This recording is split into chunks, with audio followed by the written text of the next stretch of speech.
So you're putting a very good perspective. You're talking about the holistic health. Yes. और जो हम बोल रहे हैं कि हमारा जो व्हील होता है of wellness, as all of us know there is a wheel of wellness, right? Yes. और इसके 8 जो पहलू हैं, जो स्पोक्स है, for the viewers there are 8 spokes which WHO has defined as the wellness wheel. So in this wellness wheel, as I see, a lot of emotional disturbance is what the girls go through. All of us go through. It's natural, and I think it comes with the hormones, right? Yes. So hormonal health directly impacts the mental health and the emotional health.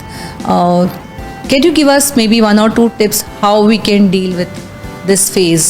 Because there's a big upheaval. Number of absenteeism goes even from the college, later on from the work. So if you see the girls who are from the adolescent to 25 years, that's the phase where they are struggling with decisions of career. Yes. After the career, then किस में जाना है, उसके बाद हो गया तो office जाना है. So that struggle is continuous, and this impact of emotional and mental, the hormones playing traunt Yes. on their system. Can you give us few tips how we can improve that? Yes. So as you said rightly, जो hormones होते हैं वो इन सब चीज़ों से बहुत disturb होते हैं. आपके इमोशंस से, आपके इमोशंस यदि आप स्ट्रेस लेते हैं किसी भी चीज़ का, whether it is a mental stress, whether it is a emotional stress, तो उससे बॉडी में कॉर्टिजोल लेवल जो है वो इंक्रीज हो जाता है. एंड जो कॉर्टिजोल है, it directly impacts all the reproductive hormones, especially the estrogen and progesterone. तो जब estrogen progesterone का imbalance होता है, the thing is the hormones are balanced through the hypothalamus. Yes. There is a axis that is called hypothalamo-pituitary ovarian axis.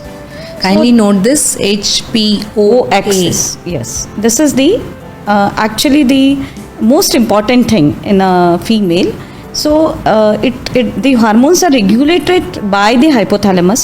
From the hypothalamus, the signals goes to the pituitary, and from pituitary to the ovary. So this is a right. If it is a rightly balanced, if the hormones are balanced, then there will be no problem in the menstruation or any other thing like the irregular menses, the pain during menses, the excessive bleeding, the scanty menses. All these things are because of the hormonal imbalance, and these hormones are directly related to the stress. Wow. As the stress hormone is the cortisol, and if the cortisol increases in the body, it will directly impact the other hormones.